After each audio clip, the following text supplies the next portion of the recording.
Hi everyone, I'm Sabby. Welcome to my advice channel. Thank you for being here and please subscribe to my channel if you haven't already. I would really appreciate it. And if you're seeking advice on any issues you're dealing with, please send me your questions at dearsabby24@gmail.com. Now let's begin with today's questions. How do you tell your best friend that they are dating an insane woman who will ruin his life? Well, for one, you need to back up your claims and give him examples of why you feel this way. Lay it on him gently and let him know you care about him and have concerns about his future and just want the best for him. If she really has serious major flaws, then at some point, hopefully, he will see that. At the end of the day, he will do what he wants, and if he decides to stay in the relationship, then you have to accept it. I have the opportunity to leave the state. The only problem is I don't know where to go, and I feel some type of way about leaving in general. Has this happened to anyone here? What did you do?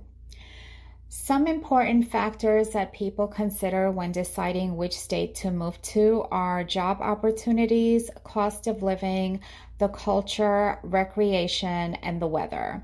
So if you take all these into consideration, write down the pros and cons, I think you will find the state that you would be happy in. I just found out that my long-term partner was cheating on me and he wants to work it out. Has anyone here worked things out with a cheating partner and how did you do it? Was this something long-term? You said he was cheating, not that he cheated. So I am assuming it happened more than once with one person or with more than one person. In cases where it was a one-time thing and the guy was truly remorseful and didn't repeat it, forgiving and moving forward with the relationship can be easier, as opposed to working it out with someone who did this more than once. I do believe every human being has the ability to change and be better if they really want to, especially if they have feelings of guilt and remorse and if they put in the effort to change. The main thing is to completely stop this behavior, never repeat it, and show you that he can be trusted, and be transparent and work on it together. It's not only your job to try to fix this. He is the one who has to put in more effort. If you see that he has truly changed, then it can work out. If he goes back to cheating at any point, I wouldn't waste any more time, energy, and effort. I would leave him and move on and find someone you deserve. My husband and I would like to have a baby. I'm 27 and he's 28. I'm currently in school and I'm wondering if it may be wise to wait a little bit longer. There may be ways around this, but please tell me your thoughts. I don't think there is anything wrong with waiting a couple of more years, but if you have family that can help, then I probably wouldn't wait much longer. If there are ways around this and you really want to have a child soon and you can manage being a mother and a student at the same time, then I say go for it, but remember it can and will be challenging at times. If you're a 40-year-old male and currently in a relationship, do you keep your exes as your followers on Instagram and social media? Do you keep following your exes' accounts on Instagram and social media?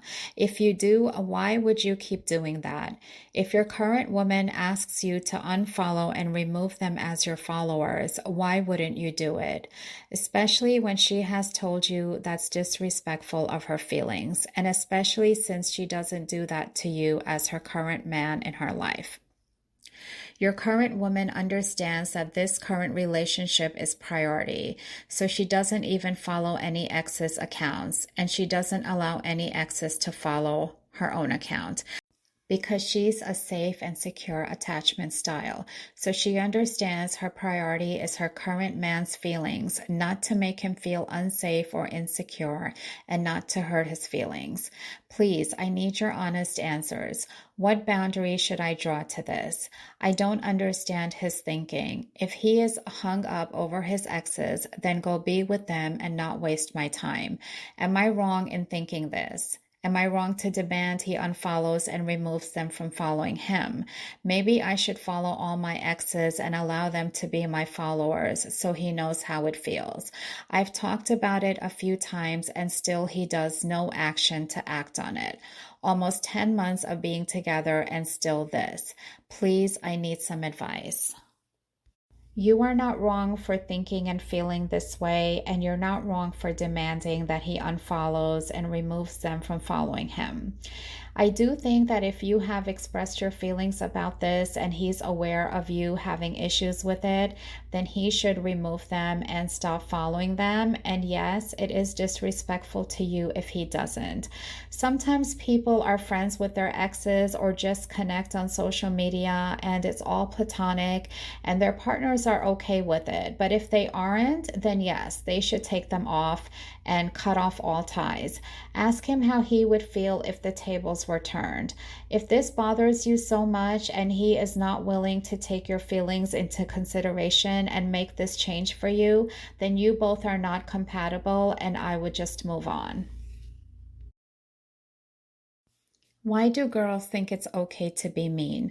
I remember years ago when I was in my teens, some random girl called me ugly. My question is, why are girls like that? The majority of girls are not like that. And when you say girls, what age group are you referring to? I'm assuming this happened in middle school because that's the age mean kids and bullies are usually at their worst. Girls who are mean usually have something they are struggling with themselves. Not that it's an excuse, but it could be a factor.